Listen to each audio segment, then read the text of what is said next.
Goedemorgen allemaal. Goed dat jullie er zijn. De agenda. Eens even kijken. Ah ja, hier. Even zien. De donateurs. Ja. Hoe gaan we die benaderen? Gaan we het daar nou weer over hebben? Dat hebben we toch 6 weken geleden uitgebreid besproken hoe we die gaan benaderen.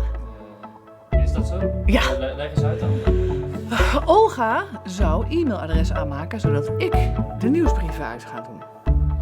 Oké, en Olga, dat is niet gelukt. Nou, dan zetten we dat op de agenda voor Wat? over 6 weken.